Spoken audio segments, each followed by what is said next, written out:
وہ کہہ رہے ہیں کہ تم موت کے منہ میں جا رہے ہو، بھگوان کرے کہ تم زندہ واپس آؤ۔ یہ کہہ کر کبڑے نے ایک جھرجری سی لی، مگر جان نے بے پرواہی سے جواب دیا، کوئی بات نہیں، مرنا تو سب کو ایک دن ہے ہی، پھر موت سے کیا ڈرنا۔ اتنا کہہ کر وہ جہاز میں بنے ہوئے ایک چھوٹے سے کیبن میں داخل ہو گیا اور اس کے پیچھے پیچھے ہم بھی اندر آ گئے۔ ایک چھوٹا سا کمرہ تھا جس میں 4 بستر لگے ہوئے تھے اور ضرورت کی ہر چیز موجود تھی جو ایک کمرے میں ہونا چاہیے۔ ہم ابھی بیٹھنے بھی نہ پائے تھے کہ جہاز ہلنے لگا۔ تب ہم نے سمجھ لیا کہ اب ہم ایک ایسے بھیانک سفر پر روانہ ہو چکے ہیں جس کے بارے میں ہمیں کچھ علم نہیں کہ کب ختم ہوگا اور جس سے بچ کر ہم واپس بھی آئیں یا نہیں۔ تقریباً 4 بجے ہم بحری پولیس کو مطمئن کرنے کے بعد آگے بڑھے۔ ہمارا قیمتی وقت بحری پولیس نے بہت ضائع کیا، ہزاروں باتیں پوچھی گئیں اور ہزاروں جگہ اندراج کیا گیا کہ ہم کون ہیں اور کہاں جا رہے ہیں۔ اسٹیمر کے بجائے یہ ایک چھوٹا سا جہاز بہت مفید ثابت ہوا، اس لیے کہ اسٹیمر کے لیے ہمیں تیل بہت مقدار میں اپنے ساتھ رکھنا پڑا۔ ایسے لمبے سفر کے لیے کتنا تیل جمع کرنا ہوتا، اس کا اندازہ میرے بجائے آپ خود لگا لیجئے۔ میں تو صرف اتنا سمجھ سکتا ہوں کہ تیل کے ڈرم سے ہی پورا اسٹیمر بھر جاتا اور ہمارے لیے ذرا سی بھی جگہ نہ رہتی۔ بادبانی جہاز بہتر یوں تھا کہ ایک تو اس کے لیے کسی تیل کی ضرورت نہیں پڑتی، دوسرے اس میں جگہ بھی کافی تھی۔ جہاز کی رفتار اس وقت 15 ناٹ فی گھنٹہ تھی۔ 6 بج رہے تھے اور سورج اب چھپ رہا تھا۔ میں چونکہ قدرتی مناظر کا بہت دل دادا ہوں، اس لیے کمرے سے نکل کر باہر آ گیا۔ پورا سمندر اس وقت پگھلا ہوا سونا معلوم ہو رہا تھا۔ سمندری پرندے بڑی تیزی سے اپنے آشیانوں کی طرف اڑ رہے تھے۔ ہوا ہلکی ہو گئی تھی، اس لیے ملاح بادبانوں کا رخ بدلنے میں مصروف تھے۔ سمندر بالکل خاموش تھا، لہریں بہت کم اٹھ رہی تھیں، ہر طرف پانی ہی پانی دکھائی دیتا تھا۔ سچ بات یہ ہے کہ اس طرح مجھے جہاز کی رفتار کا بھی صحیح اندازہ نہیں ہو رہا تھا۔ ریل میں تو یہ ہوتا ہے کہ برابر سے گزرتے ہوئے ٹیلی فون کے کھمبے اور درخت اس کی رفتار بتاتے رہتے تھے، مگر یہاں پانی میں آس پاس کچھ بھی نہ تھا۔ مجھے بھلا کیا معلوم تھا کہ جس سمندر کو میں اس وقت اتنی دلچسپی سے دیکھ رہا ہوں، وقت آنے والا ہے کہ وہ اتنا خطرناک ہو جائے گا کہ مجھے اس سے بچنے کے لیے صرف موت ہی سب سے زیادہ آسان راستہ نظر آئے گی۔ میں نیچے کمرے میں جانے ہی والا تھا کہ جیک اور جان دونوں دوربینیں لیے ہوئے اوپر آ گئے۔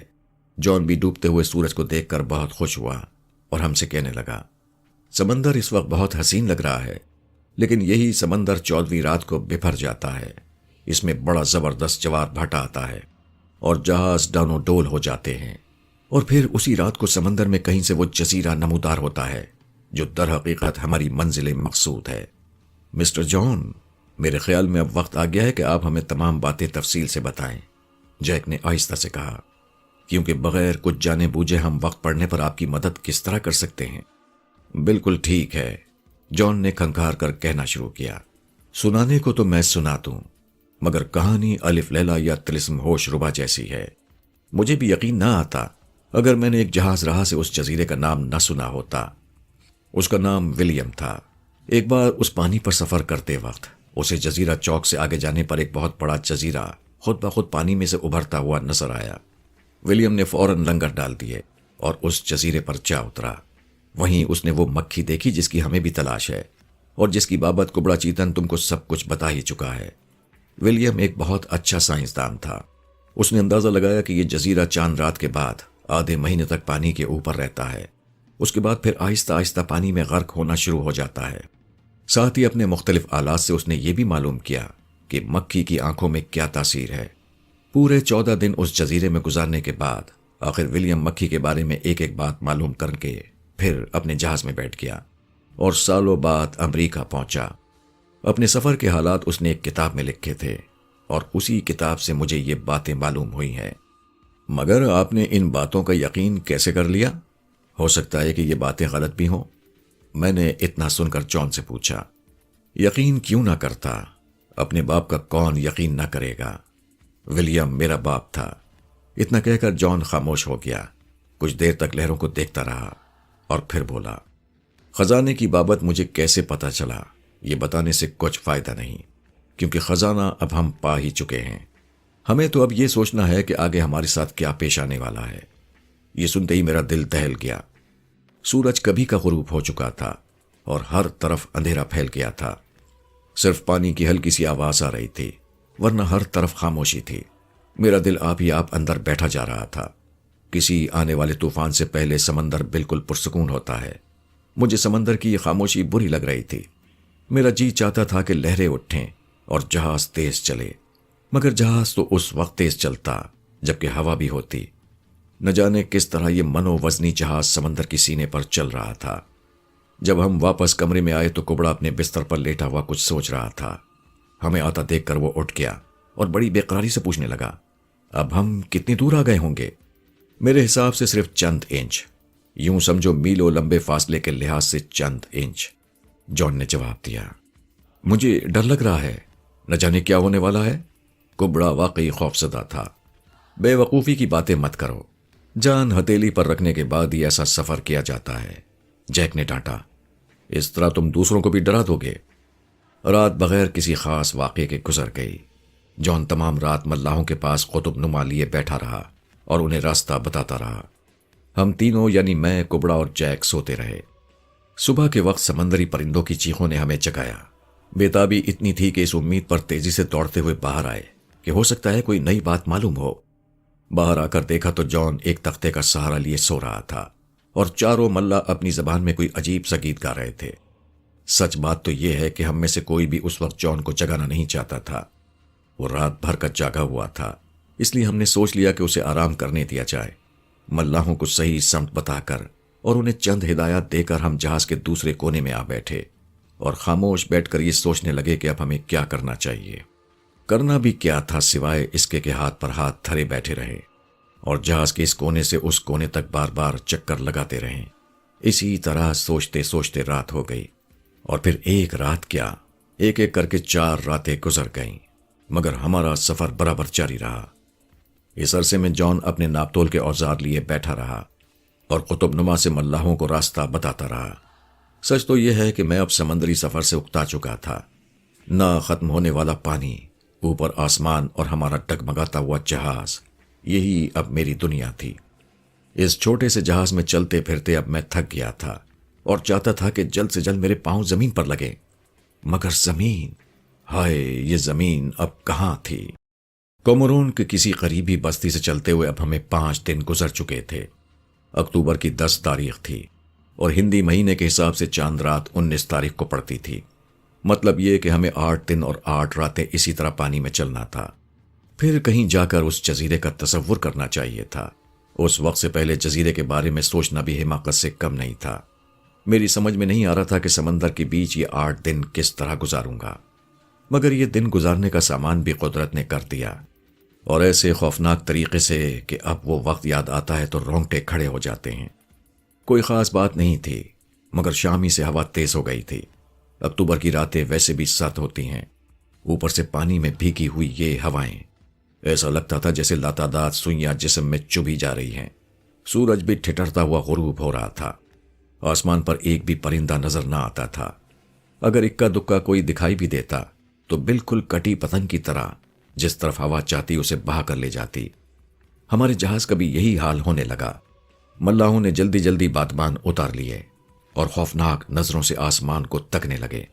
لہروں کا زور بڑھتا ہی جا رہا تھا اور سمندر کا پانی آہستہ آہستہ اوپر اٹھنے کی کوشش کر رہا تھا۔ آسمان بالکل کالا ہو گیا تھا اور لہریں بار بار اپنا خوفناک منہ کھول کر جیسے ہمیں نگلنے کے لیے اوپر لپکتی تھیں۔ جلد ہی طوفان شروع ہو گیا، ایسا طوفان جو میں نے زندگی بھر کبھی نہ دیکھا تھا۔ کئی 100 فٹ اونچی لہریں اٹھتیں اور جہاز کے اوپر سے ہو کر گزر جاتی۔ ہم اپنے کمرے میں جامنوں کی طرح گھل رہے تھے۔ جہاز کے بائیں طرف ڈولنے سے ہم تیزی کے ساتھ کمرے کی دائیں دیوار سے جا ٹکراتے اور دائیں طرف ڈولنے سے بائیں دیوار سے۔ کبھی جہاز چکر کھانے لگتا تو ہم بھی لٹو کی طرح گھومنے لگتے۔ ملا ایسی خوفناک حالت میں بھی اپنے اوسان کو قابو میں رکھے ہوئے تھے۔ وہ جہاز کو بچانے کے لیے ادھر ادھر بھاگے بھاگے پھر رہے تھے۔ حالانکہ جہاز میں بارش کے پانی کے نکلنے کے لیے نالیاں بنی ہوئی تھیں، مگر سمندر کا پانی جب اوپر سے گزرتا تھا تو جہاز پانی سے بھر جاتا۔ تب ملاحوں کو بالٹیوں سے پانی نکالنا پڑتا۔ طوفان بڑھتا ہی جا رہا تھا۔ ایسی زبردست آوازیں پیدا ہو رہی تھی کہ ہم چیخ چیخ کر بھی ایک دوسرے سے بات نہ کر سکتے تھے۔ کھڑے ہونے کی کوشش کرتے تو پھر جلدی سے گر پڑتے اور گرتے ہی بینگن کی طرح لڑکنے لگتے۔ خدایا، یہ کیسا عذاب تھا! ایسی آفت تو میں نے زندگی میں کبھی نہ جھیلی تھی۔ مجھے کچھ معلوم نہ تھا کہ جہاز کس سمت جا رہا ہے۔ یہ بھی ڈر تھا کہ کہیں کسی سمندری چٹان سے ٹکرا کر پاش پاش نہ ہو جائے، مگر اس وقت ہم کر بھی کیا سکتے تھے؟ ملا ہار چکے تھے اور جہاز لہروں کے تھپیڑے کھاتا ہوا کسی نامعلوم سمت کی طرف جا رہا تھا۔ رات کے 2 بجے تک ہمارا یہی حشر رہا۔ کمرے کی چیزوں سے ٹکراتے ٹکراتے ہمارے نئے کپڑے جگہ جگہ سے پھٹ گئے تھے، منہ چوٹے کھاتے کھاتے سوج گئے تھے اور ہاتھ پیروں سے خون رس رہا تھا۔ اوروں کے بارے میں تو میں کچھ نہیں کہہ سکتا، ہاں اپنے بارے میں اتنا بتا سکتا ہوں کہ ایک بار جہاز کسی طوفانی لہر کی وجہ سے بری طرح ڈگمگایا تو میرا سر دیوار سے ٹکرایا۔ چوٹ اتنی سخت تھی کہ پھر مجھے معلوم نہ ہو سکا کہ میں کہاں ہوں۔ بس ایسا محسوس ہوا کہ آہستہ آہستہ کسی خوفناک اندھیرے غار میں گرتا جا رہا ہوں۔ شاید رات کے 4 بجے کا وقت تھا کہ مجھے ہوش آیا۔ ممکن تھا کہ میں کافی دیر تک بے ہوش پڑا رہتا اگر ملاحوں کی چیخیں میرے کانوں میں نہ پڑتیں اور کبڑے چیتن کی بار بار دیوتاؤں کو پکارنے کی آوازیں مجھے نہ سنائی دیتیں۔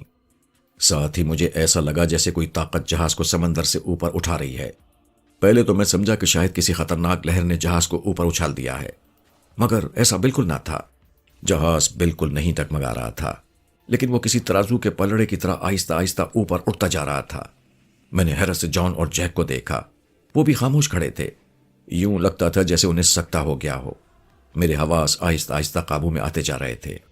پہلے میرا خیال تھا کہ شاید میں خواب دیکھ رہا ہوں، مگر پھر مکمل طور پر ہوش میں آ جانے کے بعد یہ حیرتناک بات مجھے معلوم ہوئی کہ جہاز سچ مچ ہوا میں اوپر اٹھ رہا ہے، ساتھ ہی ایک نہایت تیز روشنی، ایسی روشنی جس کے آگے شاید سورج بھی پانی بھرے، ہمارے جہاز کے چاروں طرف چھائی ہوئی تھی۔ تعجب کی بات یہ تھی کہ جب یہ روشنی کھڑکی سے گزر کر میری آنکھوں میں پڑی تو میری آنکھیں بالکل نہیں چندیائیں۔ کافی اوپر اٹھ جانے کے بعد جہاز اب آہستہ آہستہ آگے بڑھنے لگا، بالکل ہوائی جہاز کی طرح۔ میں نے کھڑکی سے جھانک کر نیچے دیکھا تو ڈر کے مارے میری چیخ نکل گئی۔ ہمارا جہاز اس وقت سطح سمندر سے کئی 100 فٹ بلند تھا اور آہستہ آہستہ روشنی کے ایک راستے پر چلتا ہوا اسی طرف بڑھ رہا تھا جہاں سے وہ تیز روشنی آ رہی تھی۔ ایسا لگتا تھا جیسے وہ روشنی اسے اپنی طرف کھینچ رہی ہو۔ میں نے جلدی سے اس مقام کو دیکھا جہاں سے روشنی آ رہی تھی، اور جو اندازہ میں نے اس وقت لگایا وہ بعد میں بھی ٹھیک ثابت ہوا۔ روشنی کسی سرچ لائٹ جیسی چیز میں سے نکل رہی تھی، اور یہ سرچ لائٹ 2 بڑے بڑے پہاڑوں کے درمیان میں تھی، اور وہ بڑے پہاڑ کسی قریب کے جزیرے ہی میں تھے۔ ہم کہاں جا رہے ہیں سر؟ اور یہ کیا چیز ہے؟ میں نے جلدی سے گھبرا کر جان سے پوچھا۔ ہم کہاں جا رہے ہیں؟ جان نے چونک کر پوچھا۔ یہ میں ابھی کچھ نہیں بتا سکتا، ہمارا جہاز اپنے راستے سے ہٹ گیا ہے۔ پھر بھی میں اتنا ضرور بتا سکتا ہوں کہ اس وقت ہم کسی نامعلوم لیکن بہت بڑی طاقت کے پنجے میں پھنس گئے ہیں، کیونکہ ایسی کوئی شعاع جو کسی 100 من وزنی اس جہاز کو ہوا میں اٹھا لے دنیا میں آج تک دریافت نہیں ہو سکی۔ ہمیں اب خود کو حالات کے سپرد کر دینا چاہیے، ہمارے حق میں یہی بہتر ہے۔ مگر آخر یہ ہے کیا؟ کبڑے نے کپ کپاتے ہوئے پوچھا۔ میں نے کہا نا کہ میں کچھ نہیں بتا سکتا، جان نے کہا۔ کچھ دیر بعد خود ہی پتہ چل جائے گا، مگر اتنا میں ہر ایک کو بتائے دیتا ہوں کہ اپنی مرضی سے کوئی کام نہ کیا جائے، جو میں کہوں اسے مانا جائے، کیونکہ ہم کسی معمولی طاقت کے اثر میں نہیں ہیں، بلکہ کسی بہت بڑی سائنسی طاقت نے ہمیں کھلونا بنا لیا ہے۔ اور وہ طاقت… اتنا کہہ کر جان خاموش ہو گیا، مگر ہم نے بےتابی سے پوچھا، کون ہے وہ طاقت؟ وہ کم از کم اس دنیا کی نہیں معلوم ہوتی، بلکہ کسی دوسرے سیارے کی ہے، جان نے آہستہ سے جواب دیا۔ میں بیان نہیں کر سکتا کہ یہ سن کر جسم کس بری طرح لرزا ہے۔ طوفان نے پہلے ہی ادمرا کر دیا تھا، لیکن یہ سن کر تو ایسا لگا جیسے ہمارے جسموں میں طاقت ہی نہیں ہے۔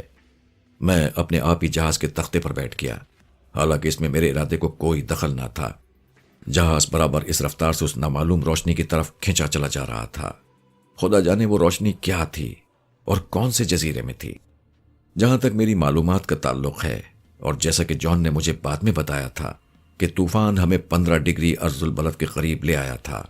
خط استوا اس مقام سے بہت قریب ہے، مگر جغرافیائی دانوں کے حساب سے خط استوا کے نزدیک یا دور ایسا کوئی جزیرہ نہیں ہے جو اب ہمیں نظر آ رہا تھا۔ جلد ہی ہمارا جہاز ان پہاڑوں کے نزدیک پہنچ گیا جن کے درمیان سے سورج کی روشنی سے بھی تیز شعاع نکل رہی تھی۔ میں نے غور سے ان پہاڑوں کو دیکھا اور دیکھتے ہی چیخ مار کر جان سے لپٹ گیا، کیونکہ وہ پہاڑ اپنی جگہ سے ہل رہے تھے۔ ان کی لمبی لمبی ٹانگیں بھی تھیں اور ہاتھ بھی۔ نہ جانے یہ منظر دیکھ کر میں بے ہوش کیوں نہ ہوا۔ حالانکہ کبڑا اور چاروں ملہ چیخیں مار کر بے ہوش ہو چکے تھے۔ کچھ دیر بعد مجھے محسوس ہوا کہ ہمارا جہاز کسی کے بہت بڑے ہاتھ میں ہے۔ میں نے کھڑکی میں سے جھانک کر باہر دیکھا تو خوف کے مارے چکر آ گیا۔ سطح سمندر سے کم از کم 100 فٹ کی بلندی پر ہمارا جہاز کسی دیوزات کی صرف 3 انگلیوں والے ہاتھ میں تھا۔ غور سے دیکھنے پر ایک عجیب قسم کا سبز پردہ مجھے کھڑکی کے آگے ہلتا ہوا نظر آیا، اور جب یہ پردہ ذرا دور ہٹا تو معلوم ہوا کہ بغیر بالوں کا ایک لمبوترا سر ہے جس میں اندر کو دھسی ہوئی 2 آنکھیں ہیں۔ میں جسے سبز پردہ سمجھا تھا، دراصل وہ اس دیو نما انسان کی آنکھ تھی، ہری آنکھ۔ سچ بات تو یہ ہے کہ اپنی یہ کہانی لکھتے ہوئے وہ ڈر اور خوف میں اپنی تحریر میں پیدا نہیں کر سکتا جو در حقیقت اس وقت میرے دل میں پیدا ہوا تھا۔ صدمے برداشت کرنے کی دل کو اب عادت سی ہو گئی تھی، اس لیے یہ نئی قسم کا صدمہ بھی جھیل گیا۔ میں نے جو کچھ باہر دیکھا تھا وہ جان کو بتا ہی رہا تھا کہ ہمارے کمرے کی چھت ایک زوردار آواز سے اڑ گئی، اور پھر ہاتھی کی ٹانگ سے بھی کئی گنا موٹی 2 انگلیوں نے جیک کو کمر سے پکڑ کر اوپر اٹھایا۔ اس غریب نے بہت چیخیں ماری، بہت مدد کے لیے چلایا، مگر سب بیکار۔ ہم میں سے کوئی بھی اسے بچا نہ سکا۔ بندوقیں اور پستول تو ایسے دیو کو مارنے کے لیے بالکل ہی بیکار سی چیز تھے، اور پھر ہمیں معلوم بھی نہ تھا کہ وہ ہمارا کیا حشر کرے گا۔ اس لیے وقت سے پہلے کوئی حماقت کرنا اپنی موت کو اپنی دعوت دینے کے برابر تھا۔ ابھی ہم دونوں اپنے بچاؤ کی ترکیب سوچ ہی رہے تھے کہ وہی 2 انگلیاں پھر نمودار ہوئیں اور اس بار بے ہوش کبڑے کو اٹھا کر لے گئیں۔ ہم دونوں نے سمجھ لیا کہ بس اس کے بعد اب ہماری باری ہے۔ جہاز میں سے نیچے کودنا بھی بیکار تھا، کیونکہ اتنی بلندی سے جزیرے پر گرنے سے ہم کسی بھی طرح زندہ نہیں رہ سکتے تھے۔ جہاز میں اور کوئی جگہ بھی چھپنے کی نہیں تھی، اس لیے مجبوراً خود کو تقدیر کے سپرد کر کے ہم خاموش کھڑے رہے۔ کچھ منٹ بعد ہی وہی انگلیاں پھر اندر آئیں اور توقع کے مطابق جان کو اٹھا کر لے گئیں۔ میں نے سوچ لیا کہ اب میری باری ہے۔ چاروں ملاح چونکہ باہر تھے، اس لیے وہ یقیناً پہلے ہی اٹھا لیے گئے ہوں گے۔ اچانک مجھے ایک خیال آیا۔ بارود کا ایک چھوٹا سا ڈبہ اور ٹارچ اٹھا کر میں نے اپنے سفری تھیلے میں ڈال دی اور پھر تھیلا اپنے کندھے سے لٹکا لیا۔ جب ان انگلیوں نے مجھے پکڑ کر اٹھایا تو میں نے محسوس کیا کہ انہوں نے اس بات کا خیال ضرور رکھا کہ مجھے ہلکے سے پکڑیں، کہیں ایسا نہ ہو کہ میں دب کر مر جاؤں۔ صبح ہونے والی تھی اور ہلکی سی روشنی اب جزیرے پر پھیلنے لگی تھی۔ ڈر کے مارے میں نے اپنی آنکھیں بند کر لیں، کیونکہ میں نے محسوس کیا کہ وہ انگلیاں مجھے پکڑ کر کسی سمت لے جا رہی تھیں۔ اگر میں پھسل کر نیچے گر جاتا تو میری ہڈی پسلی کا بھی پتہ نہ چلتا۔ جب میں نے آنکھیں کھولی تو میرے پاؤں زمین سے لگ چکے تھے۔ فوراً ہی ان انگلیوں نے مجھے چھوڑ دیا۔ جان، جیک، بے ہوش کبڑا اور چاروں ملاح مجھے اپنے سامنے کھڑے نظر آئے۔ میں نے دیکھا کہ بڑے بڑے پہاڑ کے پتھروں کو اوپر تلے رکھ کر ان دیو نما انسانوں نے ایک پیالہ سا بنا دیا ہے۔ ہمیں اس پیالے میں چھوڑ دیا ہے۔ پتھروں کا پیالہ اس لیے بنایا گیا تھا کہ ہم کہیں نکل کر بھاگ نہ سکیں۔ اس میں کوئی شک نہیں کہ ہم بھاگ نہیں سکتے تھے، کیونکہ اگر ہم پتھروں پر چڑھ کر بھاگنا بھی چاہتے یا کسی سوراخ سے نکلنے کی کوشش بھی کرتے تو پتھروں کے اپنی جگہ سے ہل کر نیچے لڑکنے کا خطرہ تھا، اور تب نتیجہ ظاہر تھا، ہم پتھروں سے کچلے جا سکتے تھے۔ ایک بڑے سوراخ میں سے جھانکنے کے بعد معلوم ہوا کہ سورج آہستہ آہستہ بلند ہو رہا ہے۔ اس روشنی میں ہم نے ایک دوسرے کی شکل دیکھی۔ ایسا لگتا تھا جیسے ہمارا سارا خون کسی نے نچوڑ لیا ہے۔ سب کے چہرے پیلے پڑے ہوئے تھے۔ جیک جیسے طاقتور آدمی کا کالا چہرہ بھی اس وقت سفید تھا۔ سبھی کے کپڑے بری طرح پھٹ چکے تھے۔ جیک کو کالے کپڑے پہننے کی عادت تھی، مگر کومرون کے نزدیک والی بستی سے بڑی مشکل سے اپنی ناپ کی عجیب سی قمیض اور پتلون منگوا کر پہننی پڑی تھی۔ یہ کپڑا مٹیالے رنگ کا تھا، اور تب کپڑے کے رنگ میں اور جیک کے چہرے کے رنگ میں کوئی فرق نہیں تھا۔ ہم پر مصیبت ہی ایسی پڑی تھی کہ اب ہر ایک کو اپنی ہی فکر تھی۔ جان کے یہ پوچھنے پر کہ میرے تھیلے میں کیا ہے، جب میں نے اسے بارود اور ٹارچ کے بارے میں بتایا تو وہ بہت خوش ہوا اور کہنے لگا، تمہاری زیادہ تعریف تمہیں مغرور نہ بناتے، اس لیے اب میں تعریف نہیں کروں گا۔ صرف اتنا کہوں گا کہ یہ کام تم نے بہت عقل مندی کا کیا ہے۔ اس عجیب و غریب مخلوق سے ٹکر لینے کی بارود بہت ضروری چیز ہے۔ اب میں تم سب سے ایک بات اور کہہ دوں، یہ دیو جو کچھ کہے اسے ضرور ماننا۔ ہم اس کی خوشامد کر کے ہی بچ سکتے ہیں، ورنہ اور کوئی طریقہ اس مصیبت سے نجات پانے کا نہیں ہے۔ مگر مسٹر جان، یہ ہے کون؟ جیک نے پوچھا۔ اس کا جواب میں پہلے ہی دے چکا ہوں، جان نے کہنا شروع کیا۔ سائنس اور اس کے ماننے والوں کا ہماری دنیا نے ہمیشہ مذاق اڑایا۔ ہم کہتے رہے کہ اڑن تشتریوں کا وجود ہے، مگر لوگوں نے نہیں مانا۔ ہم نے یہ بھی کہا کہ زمین کی طرح دوسرے بہت سے سیاروں میں زندگی ہے، مگر بہت کم لوگوں نے یقین کیا۔ ہم چاند پر بھی پہنچ گئے، وہاں کی مٹی اپنے ساتھ لائے، پھر ہم نے مریخ پر کمن ڈالی، اس کی تصویریں حاصل کیں اور دنیا کو بتایا کہ مریخ پر زندگی نہیں ہے، مگر لاتعداد سیارے ابھی باقی رہ گئے ہیں، زہرہ، نیپچون، مشتری، زحل وغیرہ۔ ان کے بارے میں ہم کچھ نہ جان سکے۔ میرے خیال میں یہ مخلوق بھی کسی ایسے ہی سیارے کی ہے۔ یہ میں ابھی نہیں بتا سکتا کہ یہ قوم اس جزیرے میں آباد ہے یا کچھ عرصے کے لیے عارضی طور پر یہاں آئی ہے۔ ویسے اندازہ یہ ہے کہ یہ دیونما انسان اس جزیرے میں نہیں رہتے، کیونکہ اگر رہتے ہوتے تو ان کے کئی 100 فٹ اونچے مکان میرے اور دوسرے جہازرانوں کی نگاہوں سے ہرگز نہیں چھپ سکتے تھے۔ جان کچھ اور کہنا چاہتا تھا کہ یک ہاتھی کی چنگاڑ سے ملتی جلتی ایک آواز آئی۔ آواز میں اتنی گونج تھی کہ ہمارے پیالے نما قید خانے کا ایک پتھر اس گونج سے نیچے گر گیا، مگر شکر ہے کہ اندر نہیں گرا۔ اس کے بعد کسی کے دبے پاؤں کرک کر آگے آنے کی چاپ سنائی تھی اور پھر پیالے میں اندھیرا ہو گیا۔ میں نے اوپر دیکھا تو یہ ان دونوں عجیب انسانوں کے سر تھے جن کی وجہ سے روشنی اندر آنی بند ہو گئی تھی۔ میں بڑی دیر تک ان دونوں کو دیکھتا رہا۔ بڑی خوفناک اور ہیبتناک شکلیں تھیں۔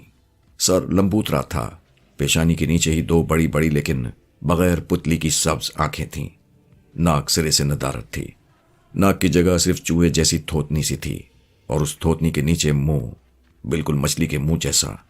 چہرہ بالکل سرخ تھا، سر اور کندھوں کے درمیان گردن کا نام و نشان تک نہ تھا۔ جب وہ منہ کھول کر حیرت سے ہمیں دیکھ رہے تھے تو میں نے اندازہ لگایا کہ ان کے منہ میں ایک بھی دانت نہیں تھا۔ ہاتھوں میں صرف 3 انگلیاں تھیں اور بازوؤں کی مچھلیاں بہت زیادہ تنی ہوئی تھیں۔ جسم بالکل ننگا تھا اور کپڑے کے بجائے ایک کھال سی ان کے نچلے جسم پر منڈی ہوئی تھی۔ یہ تھے وہ عجیب انسان۔ ہمیں دیکھ کر انہوں نے خوشی کی چنگاڑیں ماری اور پھر ایک نے اپنا ہاتھ اندر ڈال کر 2 بے ہوش ملاحوں کو ایک ساتھ اٹھا لیا۔ ملاحوں کو اپنی ہتھیلی پر لٹا کر انہوں نے ہلا جلا کر دیکھا اور پھر یہ سوچ کر کہ یہ کھلونے تو خراب ہو گئے ہیں، انہوں نے دونوں ملاحوں کی ٹانگیں پکڑ کر انہیں دور پھینک دیا، بالکل اس طرح جیسے ہم چوہے کی دم پکڑ کر انہیں دور پھینک دیتے ہیں۔ خوف کے مارے میری چیخیں نکل گئیں۔ جان اور جیک نے جلدی سے پتھروں کا سہارا لے لیا۔ دونوں ملاحوں کی اس عبرتناک موت سے ہمیں بہت رنج پہنچا، مگر کر بھی کیا سکتے تھے۔ وہ اب پھر اندر جھانک رہے تھے۔ میں سمجھ گیا کہ اب شاید دونوں بے ہوش ملاحوں اور کبڑے چیتن کی باری ہے۔ سمجھ میں نہ آتا تھا کہ کیا کروں۔ خدا کی ذات پر مجھے پورا بھروسہ تھا۔ مجھے یہ بھی معلوم تھا کہ وہ مصیبت کے وقت اپنے بندوں کی ضرور مدد کرتا ہے، اور پھر سچ بات تو یہ ہے کہ خدا نے ہی میرے دل میں وہ خیال پیدا کیا جس نے بعد میں ہم سب کی زندگیاں بچا لیں۔ میں نے جلدی سے آگے بڑھ کر اپنی چھاگل میں سے پانی نکال کر دونوں ملاحوں اور کبڑے کے چہرے پر چھڑکا۔ ایسا کرنے سے وہ فوراً ہوش میں آ گئے، اور ان کے ہوش میں آتے ہی میں نے آہستہ سے کہا، خبردار، دوبارہ بے ہوش ہونے کی کوشش مت کرنا، ورنہ برا حشر ہوگا۔ ڈرو مت اور ہمت سے کام لو۔ ملا پھٹی خوفزدہ نظروں سے اس مخلوق کو دیکھنے لگے۔ کبڑا بھی لرزتا کانپتا جان کے پاس آ کر کھڑا ہو گیا۔ دونوں دیو اب حیرت سے مجھے دیکھ رہے تھے۔ آخر ان میں سے ایک نے جھک کر باہر سے کوئی چیز اٹھا کر اپنی ہتھیلی پر رکھ لی۔ میں نے غور سے دیکھا تو وہ ایک مردہ ملا تھا۔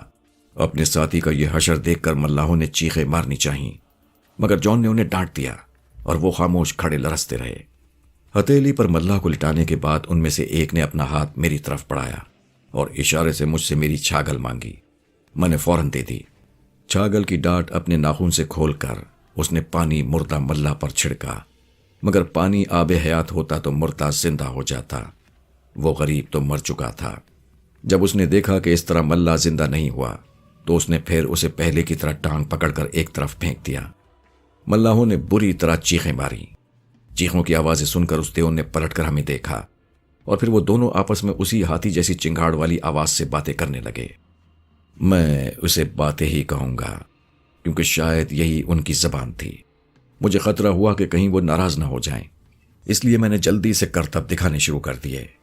کبھی اچھلتا، کبھی ہاتھوں کے بل چھلانگے لگاتا اور کبھی قلابازیاں کھاتا۔ میری ان حرکتوں سے وہ اتنے خوش ہوئے کہ تالیاں بجا بجا کر قہقہے لگانے لگے۔ میں بیان نہیں کر سکتا کہ کیسی ہیبتناک آوازیں تھیں اور کتنی خوفزدہ کرنے والی ہنسی تھی۔ اب تو چونکہ ہم ان کے رحم و کرم پر تھے اس لیے خاموش کھڑے رہے۔ خوب دل کھول کر ہنس لینے کے بعد ان میں سے ایک نے اپنا ہاتھ ہمارے قید خانے میں ڈال کر ہتھیلی پھیلا دی اور اشارے سے مجھ سے کہا کہ میں ہتھیلی پر چڑھ جاؤں۔ اس کی دیکھا دیکھی دوسرے نے بھی اپنا ہاتھ آگے بڑھا دیا اور جان کو اشارہ کیا کہ وہ بھی اس کی ہتھیلی پر آ جائے۔ جان نے گھبرا کر مجھے دیکھا اور میں نے مسکرا کر آہستہ سے جواب دیا، انہیں خوش کرنے کا اس کے علاوہ اور کوئی طریقہ نہیں، جو یہ کہیں وہ مان لیجئے۔ یہ آپ ہی کے الفاظ ہیں اور ان پر عمل کرنا ضروری ہے، کیونکہ اگر ہم نے ان کا کہنا نہ مانا تو یہ ہمارا وہی حشر کر سکتے ہیں جو پہلے ملاحوں کا ہوا ہے۔ ٹھیک کہتے ہو، جان نے اتنا کہا اور ہتھیلی پر چڑھ گیا۔ مزے کی بات یہ ہے کہ اس کو اوپر چڑھنے میں کبڑے نے مدد دی اور جیک مجھے اپنے کندھوں پر کھڑا کر کے ہتھیلی تک لے آیا۔ تب میں کود کر ہتھیلی پر چڑھا۔ ہتھیلی کی اونچائی کا اندازہ آپ خود لگا لیجئے۔ اب وہ وقت یاد کرتا ہوں تو ہنسی آ جاتی ہے۔ ایک زمانہ تھا کہ اسکول میں گلیلو کی کہانی پڑھا کرتے تھے کہ وہ کس طرح بونوں کے ملک میں پہنچا اور پھر اس کے بعد دیووں کے دیش میں۔ مجھے کیا معلوم تھا کہ ایک دن میں خود بھی جیتے جاگتے دیووں کے جزیرے میں پہنچ جاؤں گا۔ خیر تو اپنی ہتھیلیوں پر اٹھا کر وہ دونوں مجھے اور جان کو پیالے سے باہر لے گئے۔ میں یقیناً اس وقت 150 فٹ کی بلندی پر تھا۔ سب سے پہلے میں نے ملاحوں کو دیکھا کہ وہ کس حالت میں ہیں، اور ان کی حالت وہی تھی جس کی مجھے توقع تھی۔ ان کی ہڈی پسلی ایک ہو گئی تھی۔ جان نے انہیں دیکھ کر جلدی سے اپنے سینے پر سلیب کا نشان بنایا اور پھر دوبارہ ہتھیلی سے چپک گیا۔ ہمیں ہاتھوں پر اٹھائے ہوئے وہ دونوں دیوزات نیچے زمین پر بیٹھ گئے۔ پھر ایک نے قریب ہی پڑا ہوا اپنا ایک باکس کھول کر تقریباً 20 فٹ لمبا ایک راکٹ نکالا۔ راکٹ کا دروازہ کھول کر انہوں نے ہم دونوں کو باری باری اس کے اندر چھوڑ دیا اور پھر راکٹ انہوں نے زمین پر سیدھا کھڑا کر دیا۔ کھڑکی میں سے جھانک کر میں نے دیکھا کہ وہ اب بجلی کے چند تار بکس کے کسی خانے میں سے نکالنے میں مصروف تھے۔ ان کے ہاتھوں میں ایک چھوٹا سا ڈبہ تھا جس میں کچھ ہینڈل اور بٹن سے لگے ہوئے تھے۔ یکا یک ان میں سے ایک نے ہمیں دیکھ کر ایک ہینڈل گھما کر کوئی بٹن دبایا اور تب فوراً ہی ہمارا راکٹ کو ایک زوردار جھٹکا محسوس ہوا اور پھر میں نے دیکھا کہ وہ آہستہ آہستہ زمین پر سے اوپر اٹھنے لگا۔ میرے پاس وہ الفاظ نہیں ہے کہ اپنی اس وقت کی پریشانی کے بارے میں کچھ بتا سکوں۔ جان تو دونوں ہاتھوں سے سر پکڑ کر بیٹھ گیا، مگر میں برابر کھڑکی سے لگا ہوا باہر جھانکتا رہا۔ راکٹ بہت ہی تیزی سے آسمان کی طرف جا رہا تھا۔ جزیرہ مجھے اب بالکل چھوٹا سا نظر آنے لگا۔ چند ہی سیکنڈ بعد راکٹ بادلوں میں چھپ گیا، لیکن رفتار وہی رہی۔ ٹھیک تو میں بتا نہیں سکتا، لیکن میرا خیال ہے کہ ہم دونوں اس راکٹ میں تقریباً 20,000 فٹ کی بلندی پر گئے۔ ہمارے سانس اب گھٹنے لگے تھے۔ آکسیجن کی کمی کی وجہ سے سانس لینے کے لیے ہمیں پورا منہ کھولنا پڑتا تھا۔ سردی اتنی ہو گئی تھی کہ جسم کپکپانے لگا تھا اور دانت آپس میں بجنے لگے تھے۔ پہلے تو میرا خیال تھا کہ شاید ہم دونوں اسی عجیب سی مخلوق کی دنیا میں جا رہے ہیں۔ اپنی بے بسی کا خیال کر کے دل رو رہا تھا کہ جانا کہاں تھا اور جا کہاں رہا ہوں۔ مگر پھر اچانک راکٹ کی رفتار گھٹنے لگی اور وہ اوپر جانے کے بجائے اب آہستہ آہستہ نیچے اترنے لگا۔ مجھے یقین تھا کہ راکٹ لازمی طور پر جزیرے کی کسی چٹان سے ٹکرا کر پاش پاش ہو جائے گا، مگر ایسا نہ ہوا۔ آہستہ آہستہ وہ راکٹ پھر اسی جگہ آ کر ٹک گیا جہاں سے وہ اڑا تھا۔ تم کچھ سمجھے؟ جان نے مجھ سے پوچھا۔ یہ راکٹ اس قسم کا ہے جو ریڈیو کی لہروں سے کنٹرول کیا جا سکتا ہے، اور جہاں تک میں سمجھتا ہوں یہ کھلونا راکٹ ہے یا پھر ان لوگوں کے کسی بہت بڑے راکٹ کا نمونہ۔ بہرحال یہ تو اب نیچے اترنے پر ہی پتہ چلے گا۔ فوراً ہی ہمارے راکٹ کا دروازہ کھلا اور پھر ایک چھوٹا سا زینہ ان دیووں میں سے ایک نے اپنی 2 انگلیوں سے پکڑ کر دروازے سے لگا دیا۔ ہم جب اس زینے سے نیچے اتر رہے تھے تو وہ دونوں خوشی سے تالیاں بجا رہے تھے اور ان تالیوں کی آواز سے ہمارے کانوں کے پردے پھٹے جا رہے تھے۔ نیچے اترتے ہی ہم نے دیکھا جیک، کبڑا اور دونوں ملاح بھی پیالے نما قید خانے سے باہر کھڑے ہمیں حیرت سے دیکھ رہے تھے۔ ان دیووں کے چہروں پر اس وقت بہت زیادہ خوشی تھی۔ بار بار وہ ایک دوسرے سے ہاتھ ملا کر ویسی ہی ہاتھی کی آواز جیسی چنگھاڑے مار رہے تھے۔ 2 بجے تک ان دونوں نے ہماری خوب گرد بنائی، ہمیں چلا پھرا کر دیکھا، ملاحوں کے اشارے سے پانی میں تیرنے کے لیے کہا، ہمیں خوب دوڑایا، ہم سب سے کرتب دیکھے اور آخر میں ہمیں باری باری اٹھا کر اسی قید خانے میں پہنچا دیا۔ وہ تو غنیمت ہوا کہ انہوں نے ہمیں ہمارے جہاز تک جانے کی اجازت دے دی تھی اور ہم نے اس میں سے کھانے پینے کا بہت سا سامان نکال لیا تھا۔ بعد میں یہی سامان انہوں نے اٹھا کر ہمارے قید خانے میں رکھ دیا تھا۔ ان کے اچھے برتاؤ سے ہماری ٹھارس بندھی اور ہمیں یقین ہو گیا کہ وہ ہمیں نقصان پہنچانا نہیں چاہتے۔ ہم نے آرام سے بیٹھ کر کھانا کھایا اور پھر پتھروں سے کمر لگا کر باتیں کرنے لگے۔ سب سے پہلے جیک نے کہا، مسٹر جان، میرے خیال میں وہ دونوں کہیں دور چلے گئے ہیں، کیوں نہ ہم یہاں سے بھاگ چلیں؟ بھاگ چلیں؟ جان نے پھیکی مسکراہٹ کے ساتھ کہا، کیسی بچوں کی سی باتیں کرتے ہو جیک، بھلے آدمی ہم ان سے بچ کر کہاں جا سکتے ہیں؟ اور فرض کر لو کہ ہم بھاگ بھی گئے تو اپنے جہاز کو سمندر میں کس طرح ڈالیں گے؟ کیا ہم سب مل کر جہاز اٹھا سکتے ہیں؟ میرے خیال میں ہرگز نہیں۔ اور پھر یہ جہاز ساحل سے اس وقت یقیناً 4 فرلانگ کے فاصلے پر کھڑا ہے۔ تم نے اسے کھینچنا بھی چاہا تو کیا اتنی دور تک کھینچ لو گے؟ جان واقعی ٹھیک کہہ رہا تھا، ہماری آزادی میں یہ سب سے بڑی رکاوٹ تھی۔ کبڑا بڑی دیر سے خاموش تھا، مگر اس وقت چونکہ اس کی جان پر بن رہی تھی اس لیے بولا، اس سے تو بہتر یہ ہے کہ ہم سمندر ہی میں ڈوب جائیں۔ یہ دیو تو پتہ نہیں ہماری کیسی گت بنائیں گے۔ ایک ملا نے اس کی ہاں میں ہاں ملا کر کہا، ڈوبیں کیوں صاحب؟ اگر ہم بچ گئے تو اس جزیرے سے کوئی درخت کاٹ کر اس کی کشتی بنا لیں گے۔ کشتی بنانا ہم دونوں کے لیے کوئی مشکل کام نہیں ہے۔ درخت کے تنے کو اندر سے کھوکھلا کر کے اس کی ایک معمولی سی کشتی آسانی سے بنائی جا سکتی ہے، چاہے تمہاری کشتی کچھ دن بعد بیچ سمندر میں جا کر ڈوب ہی کیوں نہ جائے۔ نہیں، یہ طریقہ غلط ہے، اس سے تو اسی جگہ گھٹ گھٹ کر مر جانا بہتر ہے۔ جیک نے جلدی سے جواب دیا، اس کے لہجے میں نا امیدی صاف چھلک رہی تھی۔ میں خاموشی سے ان سب کی باتیں سن رہا تھا۔ آخر میرے دماغ میں بھی اچانک ایک ترکیب آئی۔ میں نے جان سے کہا، میرے خیال میں ایک طریقہ آزاد ہونے کا ہو سکتا ہے۔ وہ کون سا؟ سب نے ایک ساتھ پوچھا۔ بارود اور چاقوؤں کی مدد سے ایک لمبی سی سرنگ بنائی جائے۔ یہ سرنگ ہمارے اس قید خانے سے کوئی آدھے فرلانگ کی دوری پر جا کر نکلے۔ ہم اس سرنگ کے راستے قید خانے سے باہر نکل سکتے ہیں۔ اس سرنگ پر دوسرا فائدہ یہ ہوگا کہ قید خانے سے سرنگ میں داخل ہونے کا راستہ ہم اوپر سے کسی طرح ڈھک کر سرنگ میں چھپ جائیں گے۔ دیو سمجھیں گے کہ ہم کسی طرح نکل بھاگے ہیں۔ وہ ہمیں پورے جزیرے میں تلاش کرتے پھریں گے، مگر ہم ان کے ہاتھ نہیں آ سکیں گے۔ انہیں اس کا کیا علم کہ ہم نے سرنگ بنا لی ہے اور ہم اس میں چھپے بیٹھے ہیں۔ آزاد ہو جانے کے بعد جہاز کو سمندر میں واپس لے جانے کے بارے میں سوچنا بات کی بات ہے۔ سبھی نے میری اس تجویز کو پسند کیا اور اسی وقت سرنگ کھودنے کا کام شروع ہو گیا۔ ملاحوں نے کھدائی کا کام اپنے ذمے لے لیا۔ جیک نے مٹی باہر نکالنے کا اور کبڑے نے اس مٹی کو زمین پر پھیلانے کا۔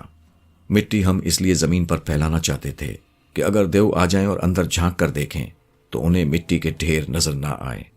کوئی 2 گھنٹے کی لگاتار محنت کے بعد ہم لوگ صرف 10 ہی فٹ لمبی سرنگ کھود سکے۔ کھودتے کھودتے جب ہم تھک جاتے تو کچھ دیر آرام کر لیتے، اس کے بعد پھر فوراً اپنا کام شروع کر دیتے۔ شام کے 5 بجے تک ہم نے تقریباً 30 فٹ لمبی سرنگ کھود لی۔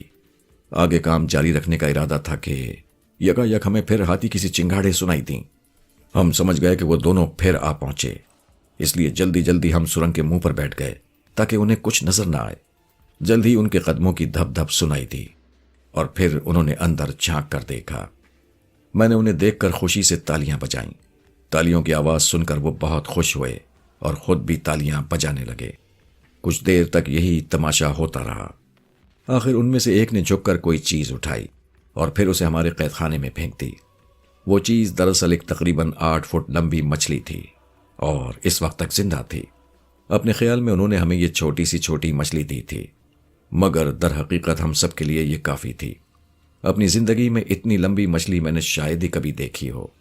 سورج اب آہستہ آہستہ سمندر کی طرف جھک رہا تھا۔ نہ جانے اچانک کیا بات ہوئی کہ انہوں نے جلدی سے پلٹ کر سورج کو دیکھا اور پھر ایک دوسرے سے آپس میں کچھ باتیں کیں اور گھبرا کر واپس چلے گئے۔ ہم نے اطمینان کا سانس لیا اور سرنگ کا کام ادھورا چھوڑ کر مچھلی پر پل پڑے۔ مگر اب یہ سوال پیدا ہوا کہ بغیر لکڑیوں کے ہم مچھلی کو آگ پر کس طرح بھونیں؟ ایک طریقہ ہو سکتا ہے، جان نے کہنا شروع کیا۔ ہم لوگ سرنگ کھود کر اس قید خانے سے باہر نکل جائیں اور جزیرے سے سوکھی ہوئی لکڑیاں چن کر لائیں۔ اس کے بعد سرنگ میں بیٹھ کر مچھلی بھونیں۔ شام ہو رہی ہے، سرنگ کھودتے کھودتے رات ہو جائے گی اور رات کو یہ کام آسانی سے ہو سکے گا۔ جان کی یہ تجویز سب کو پسند آئی اور ہم پھر سے اپنے کام میں جٹ گئے۔ جلدی ہم نے 15 فٹ لمبی سرنگ اور بنا لی۔ اس طرح 45 فٹ لمبی سرنگ جب جزیرے کی زمین میں سوراخ بنا کر اوپر کی طرف نکلی تو ہم نے جزیرے کی کھلی زمین پر قدم رکھا۔ چاند نکل آیا تھا اور اس کی ہلکی روشنی میں ہر چیز صاف نظر آ رہی تھی۔ ہمیں لکڑیاں ملیں مگر سب کی سب سیلی ہوئی تھیں۔ جان نے بتایا کہ دھوپ نکلنے کے بعد بھی یہ لکڑیاں گیلی ہیں۔ اس کا مطلب یہ ہوا کہ یقیناً یہاں رات کو پانی آ جاتا ہوگا، یا پھر ہو سکتا ہے کہ شاید یہ وہی جزیرہ ہے جس کی ہمیں تلاش ہے، کیونکہ وہ جزیرہ بھی چاند رات کو سمندر میں سے ابھرتا ہے اور 15 دن تک پانی کے اوپر رہتا ہے۔ مجبوراً ہم نے وہی گیلی لکڑیاں اکٹھی کیں اور سرنگ میں آ کر بڑی مشکل سے وہ مچھلی بھون کر کھائی۔ جب پیٹ بھر گیا تو جسم میں طاقت آ گئی اور وہیں آگ کے قریب بیٹھ کر ہم آپس میں مشورہ کرنے لگے۔ ہر ایک اس وقت یہی سوچ رہا تھا کہ اب کیا ہوگا۔ جیک نے بہت سوچ بچار کے بعد کہا، میرا خیال ہے کہ ہمیں سرنگ ہی میں چھپ کر بیٹھے رہنا چاہیے۔ اس طرح دو فائدے ہوں گے۔ پہلا تو یہ کہ ہم ان دیو نما انسانوں کا کھلونا نہیں بن سکیں گے۔ دوسرا یہ کہ کسی آتے جاتے جہاز کو ہاتھ ہلا کر یا سگنل دے کر ہم اسے اپنی مدد کے لیے بلا سکیں گے۔ دوسرا خیال ٹھیک ہے، کیونکہ سرنگ میں چھپے رہنے سے بھی نقصان ہے، میں نے کہا۔ کیسا نقصان؟ جیک نے دریافت کیا۔ نقصان یوں ہے کہ ہمیں نہ پا کر وہ دیو غصے میں آ جائیں گے، اور اگر کسی نے ہماری سرنگ کے اوپر کوئی چٹان وغیرہ گرا دی تو ہمارے لیے بڑی مشکل ہوگی۔ سرنگ اندر سے کھوکھلی ہوا کرتی ہے، چٹان کے گرنے سے وہ اندر سے دب جائے گی اور تب ممکن ہے ان پر ہمارا راز فاش ہو جائے۔ اس لیے بہتر یہی ہے کہ ہم کسی غار ہی میں پناہ لیں۔ جان نے میری اس تجویز سے اتفاق کیا اور پھر ہم رات کے اندھیرے میں چٹانوں کی آڑ لیتے ہوئے ادھر ادھر غور سے دیکھتے ہوئے کسی غار کی تلاش میں نکلے۔ بڑی جان توڑ کوشش کے بعد ایک ایسا غار مل گیا، مگر یہ غار ایک چٹان کے بالکل نیچے تھا اور سمندر اس کے دہانے سے بالکل لگ کر بہ رہا تھا۔ ہم نے مجبوراً اسی غار کو اپنے لیے پسند کیا۔ ٹارچ یہاں بہت کام آئی۔ ہم نے اسے جلا کر پہلے غار کو دیکھا۔ نہایت صاف ستھرا غار تھا۔ اس میں قدم رکھنے کے بعد ہم نے اطمینان کا سانس لیا۔ چونکہ ہم بری طرح تھکے ہوئے تھے، اس لیے غار میں پہنچتے ہی فوراً سو گئے۔ ہماری آنکھ اس وقت کھلی جب سمندر کے پانی نے اندر غار میں آ کر ہمارے جسم کو گیلا کر دیا۔ شاید یہ تیز ہوا کا کرشمہ تھا۔ ہوا نے سمندر میں پھر زبردست طوفان پیدا کر دیا تھا۔ لہریں بوکھلائی ہوئی آتی اور غار میں جگہ ڈھونڈنے میں ناکام رہ کر پھر واپس چلی جاتی۔ اس وقت صبح کے 5 بج رہے تھے۔ جاگنے کا وقت تو ویسے بھی ہو گیا تھا، لیکن اگر لہریں ہمیں اس طرح آ کر نہ اٹھاتی تو شاید ہم سوتے ہی رہتے۔ ڈرتے ڈرتے ہم لوگ غار میں سے باہر آئے۔ ہم سب کے کپڑے، اگر آپ انہیں چیتڑے سمجھیں تو بہتر ہوگا، بھیگ چکے تھے اور اب غار میں جگہ بھی نہیں رہی تھی۔ باہر آتے ہی ایک عجیب نظارہ ہمارے دیکھنے میں آیا۔ وہ دونوں دیو غصے میں بھرے ہوئے تھے اور ہمارے قید خانے کے پتھر اٹھا اٹھا کر ادھر ادھر پھینک رہے تھے۔ ہم جانتے تھے کہ ہمیں قید خانے میں نہ پا کر وہ یہی کریں گے۔ ہم خاموشی سے ایک چٹان کی اوٹ میں کھڑے ہوئے ان کی حرکتیں دیکھ رہے تھے۔ ہمیں ایک ایک جگہ تلاش کرنے کے بعد آخرکار وہ جلدی جلدی پورے جزیرے میں چکر لگانے لگے۔ ان کے ایک قدم کا فاصلہ تقریباً آدھے فرلانگ کا تھا۔ جلد ہی ان میں سے ایک اس جگہ آ گیا جہاں ہم چھپے ہوئے تھے۔ اس وقت ہم لوگوں نے ڈر کے مارے اپنی سانسیں تک روک لی تھیں اور سب کے سب چٹان سے بالکل چھپکلی کی طرح چپک کر رہ گئے تھے۔ جہاں تک میں سمجھتا ہوں اس دیو نے شاید ہمیں سونگ کر پہچانا۔ ہو سکتا ہے کہ اس کے نزدیک ہم زمین کے انسانوں کے جسموں سے کوئی خاص بو نکلتی ہو۔ حقیقت شاید یہی تھی، کیونکہ اس نے جھک جھک کر ہمیں ہر طرف دیکھنا شروع کر دیا۔ میں دل میں سوچ رہا تھا کہ برے پھنسے۔ اگر اس وقت ہم غار ہی میں ہوتے تو یہ کمبخت ہمیں پھر کسی طرح بھی نہ پا سکتا تھا، مگر یہاں کھلے میدان میں کسی وقت بھی ان کی نظروں میں آ جانے کا خطرہ تھا۔ اور پھر آخرکار یہ خطرہ ہمیں پیش آ ہی گیا۔ اس نے ہمیں دیکھ لیا اور غصے کے مارے اس نے بڑے زور کی چنگاڑ ماری اور پھر فوراً ہی ہمیں پکڑنے کے لیے ہاتھ بڑھایا۔ بھاگو بھاگو، یہ کہہ کر جیک سب سے پہلے اس کی ٹانگوں کے نیچے سے نکل کر بھاگنے لگا۔ دیو اسے بھاگتا دیکھ کر یکا یک اس کی طرف پلٹ گیا، حالانکہ وہ اپنی پوری قوت سے بھاگ رہا تھا۔ مگر دیو نے ایک قدم بڑھایا تو جیک اس کے دونوں قدموں کے درمیان میں آ گیا اور دوسرا دیو جیک کو پھنسے ہوئے دیکھ کر ہماری طرف متوجہ ہوا۔ پھر آہستہ آہستہ اس نے ہماری طرف اپنا ہاتھ بڑھانا شروع کیا۔ اس وقت وہ سخت غصے میں تھے، کیونکہ ہم نے ان کی مہربانیوں کا ناجائز فائدہ اٹھایا تھا۔ کسے معلوم تھا کہ وہ ہمیں پکڑ کر کیا سلوک کرتے۔ اب جب وہ وقت یاد آیا تو روح لرس جاتی ہے اور سارے جسم میں سنسنی سی دوڑنے لگتی ہے۔ میں بڑی دیر تک سوچتا رہتا ہوں کہ کتنے حیرت انگیز اور بھیانک حالات سے مجھے گزرنا پڑا تھا۔ دیو کا ہاتھ اب جان تک پہنچ چکا تھا۔ جیک نے تو خیر بھاگنے کی ہمت بھی کر لی تھی، مگر ہم اب بالکل بے بس تھے۔ ہمارے ایک طرف سمندر تھا اور دوسری طرف چٹانیں اور تیسری طرف دیو۔ ہم بھاگ ہی نہیں سکتے تھے۔ ملہ بری طرح چیخ رہے تھے اور کبڑا چیتن بار بار دیوتاؤں کو یاد کر رہا تھا۔ میں اس زمانے میں بہت زیادہ بہادر تو نہیں تھا، اس لیے خوف کے مارے میں نے بھی اپنی آنکھیں بند کر لیں۔ یکا یک ایک بہت ہی زور کی چنگاڑ سنائی تھی، اتنے زور کی کہ ان دونوں دیووں کی چنگاڑ اس کے آگے کچھ بھی نہیں تھی۔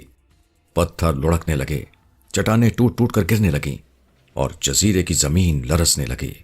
ہم نے گردن اونچی کر کے دیکھا اور ہم نے جو کچھ دیکھا اس کو بیان کرنے کے الفاظ نہیں ملتے۔ یوں سمجھیے کہ ہمارے اوسان خطا ہو گئے۔ اور جسم کی قوت اچانک ختم ہو گئی۔ ایک تیسرا لیکن سب سے بڑا دیو چٹانوں کے پیچھے سے نمودار ہوا اور آگے بڑھ کر اس نے ایک دیو کا ہاتھ پکڑ لیا، گویا منع کرنا چاہتا ہو کہ ہمیں نہ پکڑے۔ پہلے دونوں دیو اس کے مقابلے میں بچے نظر آتے تھے۔ وہ دونوں سہم گئے اور خوف زدہ نظروں سے آنے والے دیو کو دیکھنے لگے۔ ہم خاموش کھڑے ان تینوں کو دیکھ رہے تھے۔ آنے والے دیو نے فوراً آگے بڑھ کر ان دونوں دیووں کو اپنی گود میں اٹھا لیا اور ہمیں بڑی خاموشی لیکن رحم بھری نگاہوں سے دیکھنے کے بعد وہ واپس چلا گیا۔ تب ہمیں معلوم ہوا کہ جن دیووں کی ہم قید میں تھے دراصل وہ دونوں تو بچے تھے اور اسی لیے وہ بچوں کی سی حرکتیں کر رہے تھے۔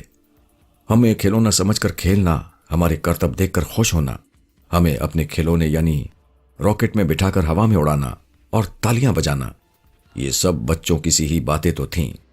جان نے ہمیں بتایا کہ یقیناً آنے والا دیو ان دونوں کا باپ تھا اور انہی چند انسانوں کو پریشان دیکھ کر فوراً آ گیا اور ہمیں نٹکھٹ بچوں کی شرارتوں سے بچا لیا۔ اس کے چلے جانے کے بعد ہم بھی جلدی جلدی ایک اونچی چٹان پر چڑھ گئے تاکہ دیکھیں کہ وہ لوگ کون ہیں اور کہاں رہتے ہیں۔ چٹانیں پہلے دیوار بنی ہوئی تھیں اور ان کی وجہ سے ہمیں پہلے جو نہیں دکھائی دیتا تھا وہ بلندی پر آنے کے بعد اب دکھائی دینے لگا۔ ہمارے بالکل سامنے تقریباً 1000 فٹ لمبا ایک بڑا راکٹ کھڑا تھا اور اس راکٹ کے دروازے کے قریب تیسرے دیو جیسے 4 دیو اور کھڑے تھے۔ جب بچوں کا باپ انہیں گود میں لیے ہوئے دروازے کے اندر داخل ہو گیا تو وہ چاروں بھی جلدی سے راکٹ میں چڑھ گئے۔ کچھ ہی دیر بعد راکٹ کا نچلا حصہ شعلے اگرنے لگا اور پھر ایک زوردار آواز کے ساتھ راکٹ پلک چپکتے ہی میں کئی 100 فٹ اوپر چلا گیا۔ چند سیکنڈ تک وہ ہمیں آسمان میں دکھائی دیتا رہا اور پھر تارا بن کر نظروں سے غائب ہو گیا۔ راکٹ کے غائب ہو جانے کے بعد ہم نے اطمینان کا لمبا سانس لیا اور پھر جزیرے پر ایک نظر ڈالی۔ جزیرہ بالکل سنسان تھا، آبادی کا ذرا بھی نشان نہیں تھا، لیکن ایک چیز ایسی تھی جس نے ہم کو حیرت زدہ کر دیا اور وہ چیز کافی فاصلے پر نظر آ رہی تھی۔ در حقیقت یہ عجیب قسم کی تراشی ہوئی چٹانیں تھیں اور اتنی دور سے بالکل انسانوں کے قد آدم مجسمے نظر آتی تھیں۔ جان نے دوربین نکال کر انہیں بغور دیکھا اور پھر حیرت سے کہنے لگا، تعجب ہے، کسی صورت سے یقین نہیں آتا، کہیں میری نظریں دھوکہ تو نہیں کھا رہی ہیں؟ کیا بات ہے؟ ہم نے اشتیاق سے ایک ساتھ پوچھا۔ یہ چٹانیں بڑی خوبی اور مہارت سے انسانوں کی شکل جیسی تراشی گئی ہیں۔ مجسمے ملنا تو خیر حیرت کی کوئی بات نہیں، تعجب تو اس پر ہوتا ہے کہ اس ویران جگہ پر یہ مجسمے کیسے آ گئے، اور پھر ایسا لگتا ہے جیسے یہ مجسمے چھوٹے بڑے پتھروں کو جوڑ کر بنائے گئے ہوں، کیونکہ ان میں جوڑ بھی نظر آتے ہیں۔ جوڑ؟ میں نے تعجب سے پوچھا۔ ہاں فیروز، جان نے جواب دیا، ان میں جوڑ موجود ہیں اور میرے خیال میں یہ پتھر کے بت ان لوگوں نے بنائے ہیں جو ابھی آسمان میں اڑ کر گئے ہیں۔ ہو سکتا ہے، میں نے سوچتے ہوئے جواب دیا، لیکن سوال یہ ہے کہ اگر یہ جزیرہ وہی ہے جو چاند رات کو سمندر میں سے نمودار ہوتا ہے تو ان بتوں پر کاہی ضرور جمی ہونی چاہیے، جیسے کہ یہاں کی بہت سی چٹانوں پر جمی ہوئی ہے۔ ذرا غور سے دیکھیے، کیا ان پر کاہی ہے؟ جان نے یہ سوچ کر دوربین پھر آنکھوں سے لگائی اور اچانک اس نے مجھے حیرت سے دیکھا اور کہا، نہیں فیروز، تم نے ٹھیک سوچا، ان بتوں پر کاہی بالکل نہیں ہے۔ اس کا مطلب یہ ہوا کہ یہ وہ جزیرہ نہیں ہے جس کی ہمیں تلاش ہے، جیک نے کہا۔ مگر پتھر کے ان بتوں کا راز ابھی تک ہماری سمجھ میں نہیں آیا، میں نے خوف زدہ نظروں سے اس کی طرف دیکھتے ہوئے کہا۔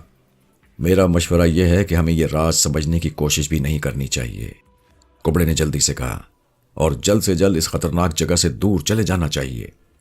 بالکل ٹھیک ہے، بالکل ٹھیک، ملاحوں نے بھی ایک ساتھ کہا، ان کے مطلب کی بات جو تھی۔ جان نے پلٹ کر کبڑے کو دیکھا اور پھر کہا، چیتن، تم اتنے بہادر ہو کر ایسی باتیں کرتے ہو؟ ان باتوں سے بہادری کا کوئی تعلق نہیں، عقل مندی کا تقاضا ہے کہ جان بوجھ کر خطرے کے منہ میں کودنا مناسب نہیں۔ میں نہ تو بزدل ہوں اور نہ ہی خطروں میں کودنے سے گھبراتا ہوں، میں تو صرف یہ چاہتا ہوں کہ ہم جلد سے جلد اس منحوس جزیرے سے دور چلے جائیں، کیونکہ ایسا کرنے سے کم از کم 2 فائدے ہوں گے۔ کون سے فائدے ہوں گے؟ جان نے جلدی سے پوچھا۔ پہلا تو یہ کہ ہم اس خطرے سے دور ہو جائیں گے، کبڑے نے جواب دیا، جو اس جزیرے میں ایک بار پیش آ چکا ہے اور ہو سکتا ہے کہ پھر دوبارہ پیش آ جائے۔ دوسرا فائدہ یہ ہوگا کہ ہم سمندر میں دور جا کر اس جزیرے کا انجام دیکھیں گے، یہ دیکھیں گے کہ آیا یہ وہی جزیرہ ہے جو 15 دن بعد سمندر میں آہستہ آہستہ غرق ہو جاتا ہے، یا کوئی دوسرا۔ جہاں تک میں سمجھتا ہوں یہ طریقہ ہم سب کے حق میں بہتر ثابت ہوگا۔ لیکن میں سمجھتا ہوں کہ یہ بزدلی ہے، جان نے سنجیدگی سے کہا۔ کبڑے نے آگے بڑھ کر غصے سے کہا، اگر یہ بزدلی ہے تو پھر میں بزدل ہی بننا چاہتا ہوں۔ آپ اگر ان بتوں کی طرف بڑھے تو میں سمندر میں کود کر اپنی جان دے دوں گا۔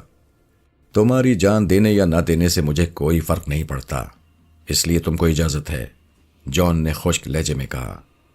کہنے کو تو کبڑے نے سمندر میں کودنے کا نام لینا بہت آسان سمجھا تھا، مگر جب جان نے اس کی اجازت دے دی تو سوچنے لگا، اور پھر شاید ہمارے سامنے پہلی بار روتے ہوئے کہنے لگا، میں نے عبدل کی بات مان کر زندگی میں سب سے بڑی حماقت کی ہے۔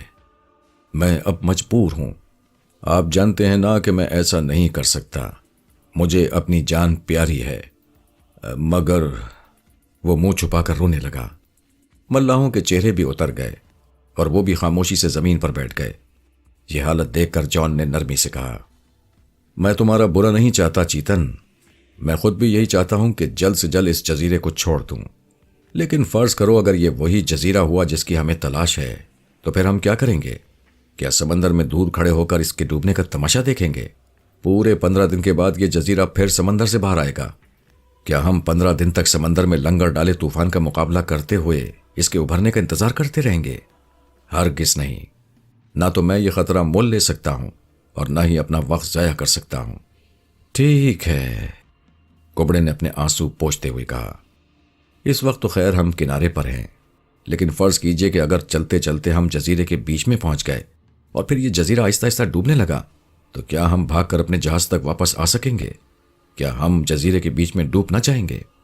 میرے عزیز، بھلا ایسا کس طرح ہو سکتا ہے؟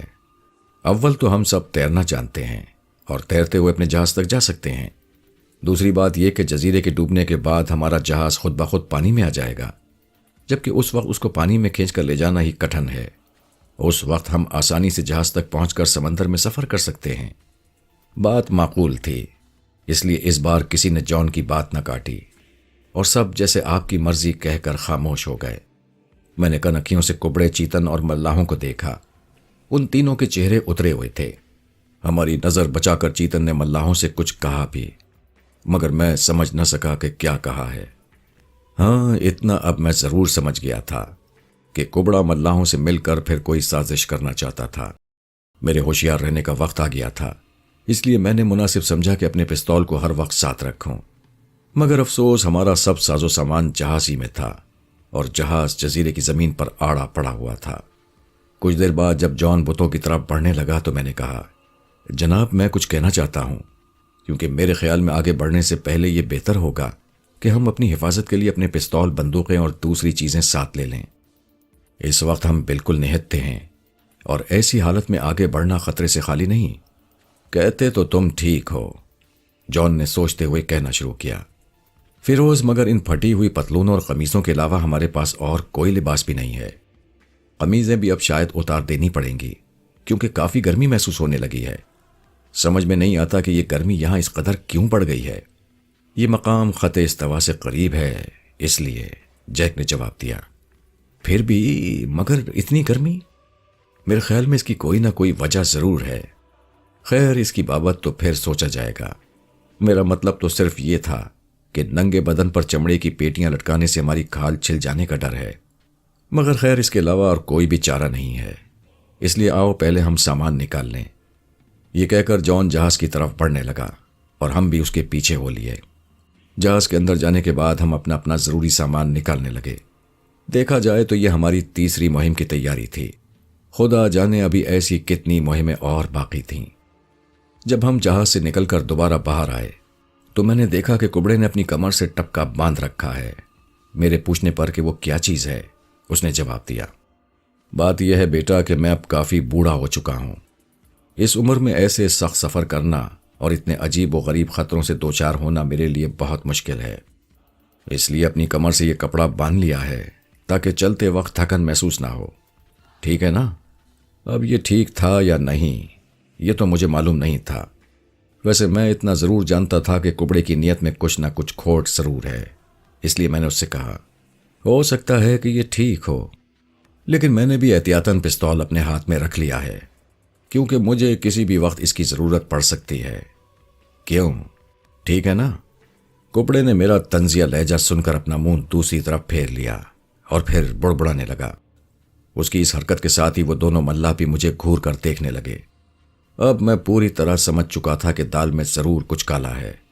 کبڑے نے ان دونوں ملاحوں کو اپنا ساتھی بنا لیا ہے اور اب یہ چاہتا ہے کہ جلد سے جلد ہم سے الگ ہو کر پھر اسی جگہ پہنچ جائے جہاں ہم نے خزانہ ڈھونڈا تھا اور اس طرح پورے خزانے کا مالک بن جائے۔ سچ کہتا ہوں کہ یہ اندازہ لگا کر مجھے بڑی گھبراہٹ ہوئی۔ مجھے محسوس ہونے لگا کہ اب ہماری زندگیاں پھر خطرے میں ہیں۔ میں نے سوچ لیا ہے چاہے کچھ ہو جائے اس منحوس کبڑے کی اسکیم کو ہرگز کامیاب نہ ہونے دوں گا۔ آہستہ آہستہ چلتے ہوئے اور پھونک پھونک کر قدم رکھتے ہوئے ہم اس مقام کی طرف بڑھنے لگے جہاں اب سے کچھ دیر پہلے وہ راکٹ کھڑا تھا اور جو نہ جانے زمین سے کتنے ہزار میل کی دوری پر نکل چکا تھا۔ کچھ ہی دیر بعد ہم وہاں پہنچ گئے۔ راکٹ جس مقام سے اڑا تھا اب وہاں ایک گہرا گڑھا تھا۔ راکٹ کے نیچے سے جو شعلے نکلے تھے یہ گڑھا دراصل انہوں نے ہی بنایا تھا۔ ہم گڑھے کو غور سے دیکھ ہی رہے تھے کہ یکایک چونک کر اسی جگہ ٹھٹک گئے۔ ہماری نظریں گڑھے کے برابر ہی پڑی ہوئی ایک عجیب سی چیز پر گڑ کر رہ گئیں۔ یہ ایک نرالی قسم کا پہیہ تھا اور اس پہیے کے بیچ میں سے ایک اودی مائل نیلی روشنی نکل رہی تھی۔ ساتھ ہی یہ روشنی اس انداز سے گپ چپ کر رہی تھی جیسے ستارے کرتے ہیں۔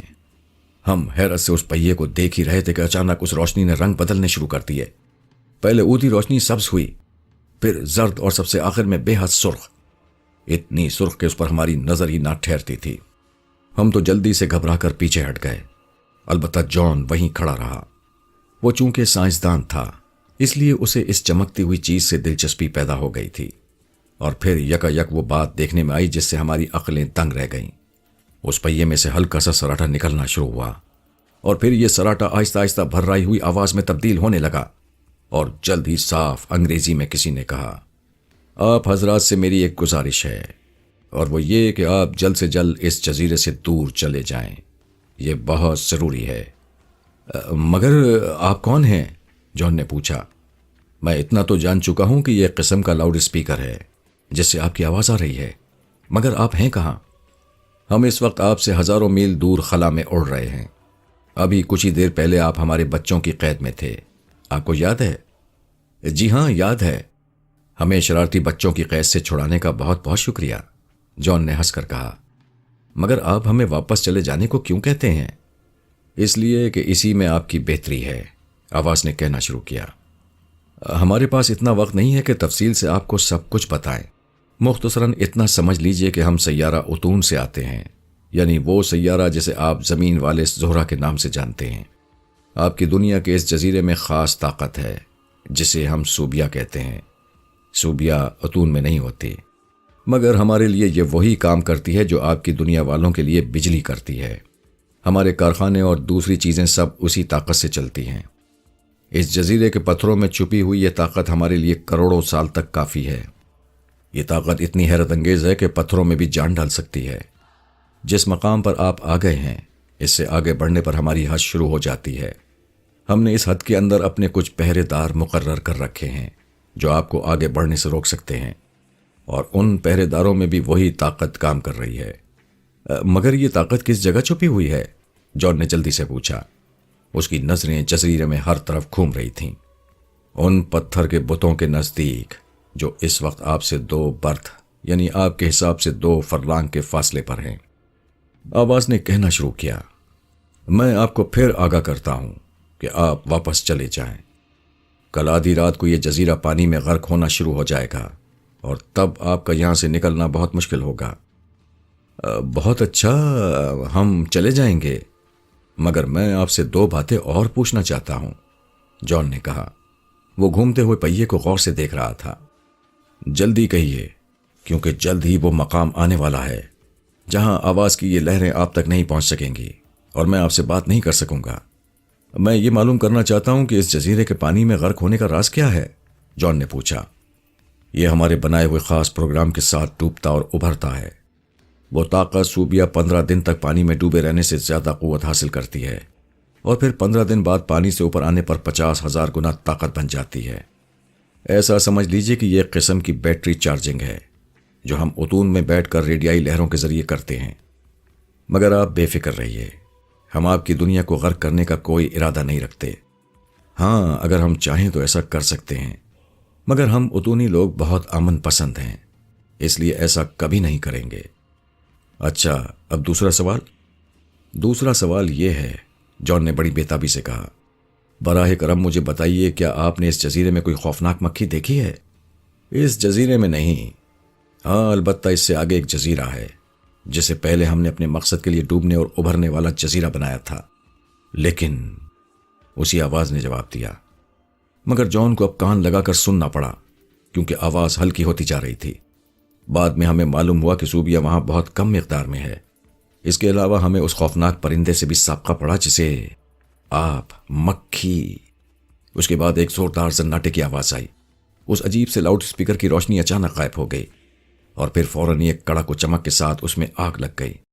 معلوم ہوتا تھا کہ زہروی باشندے اب ہماری زمین سے بہت ہی دور پہنچ چکے تھے، اس لیے ان کی آواز بھی ہلکے ہوتے ہوتے بالکل ختم ہو گئی تھی۔ جب ریڈیائی لہریں ختم ہو گئیں تو اس لاؤڈ اسپیکر میں آگ لگ گئی تاکہ ہم زمین کے رہنے والے ان کے راز سے واقف نہ ہو سکیں۔ ہم کچھ دیر تک سہمے ہوئے کھڑے رہے۔ اس کے بعد جان نے کہا، اب بولیے، کیا خیال ہے؟ کیا ہمیں آگے جانا چاہیے؟ بے شک جانا چاہیے، جیک نے جواب دیا۔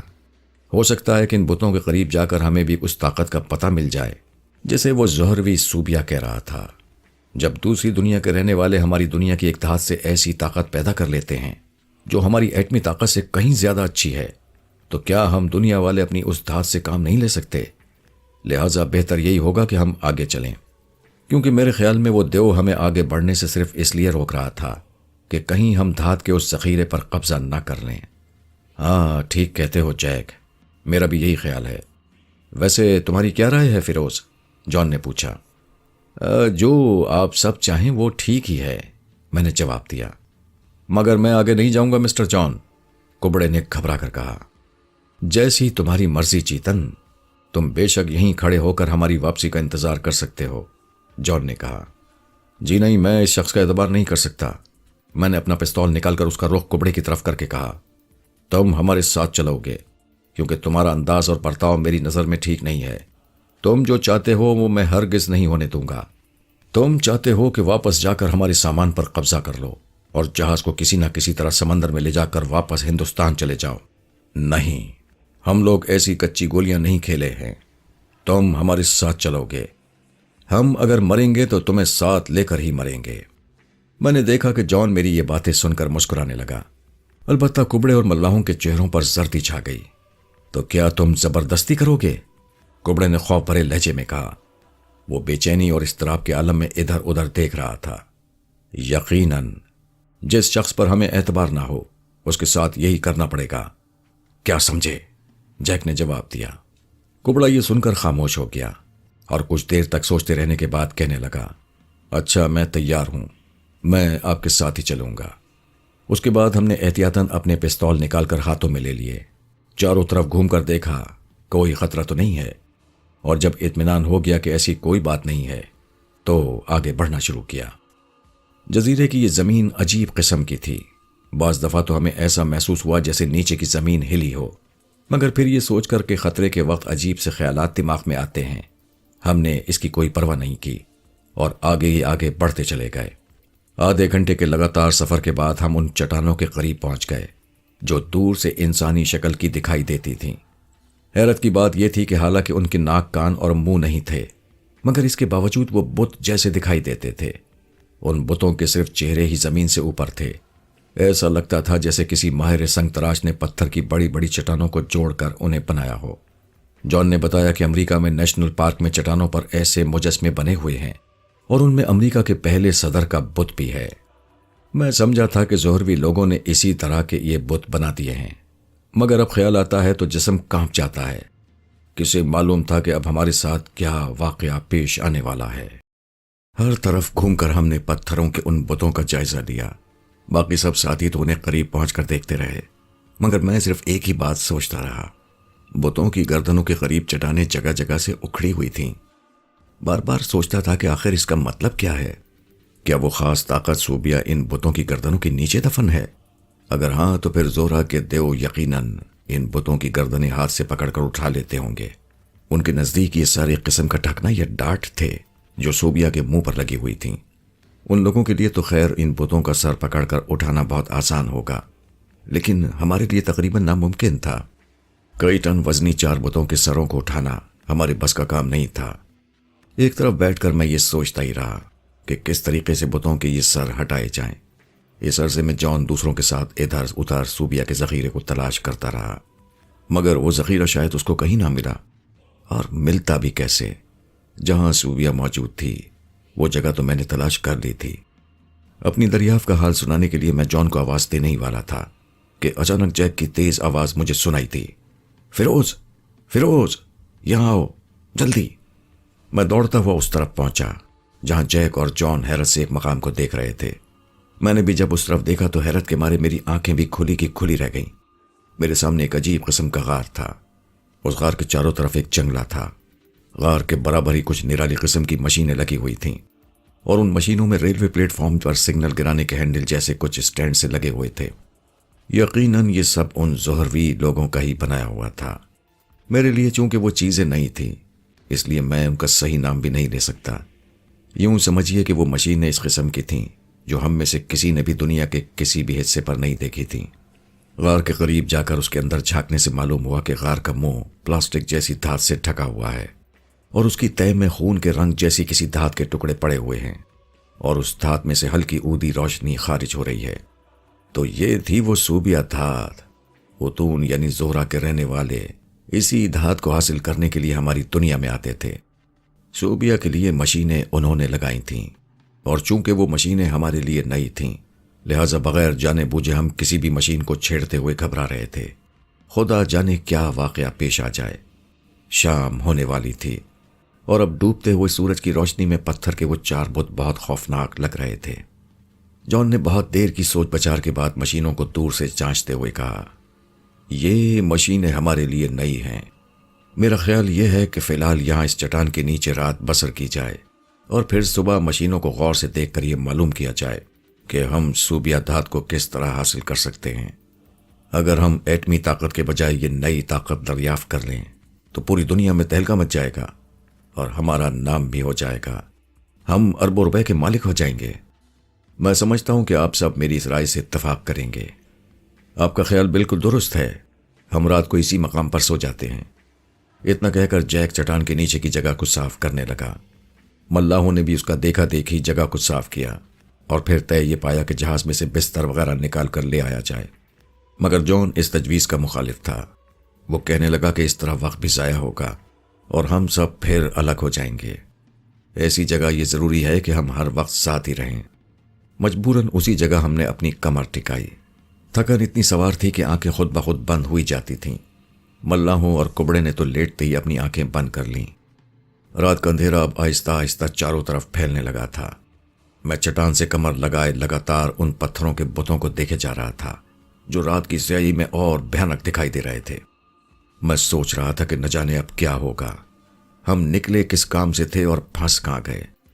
سوبیا دھات کے بارے میں سوچ کر خوشی بھی ہوئی اور افسوس بھی۔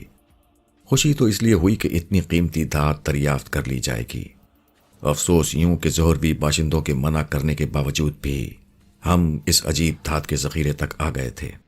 شاید کسی خطرے کی وجہ سے اس نے ہمیں سوبیا کے قریب جانے سے منع کیا تھا۔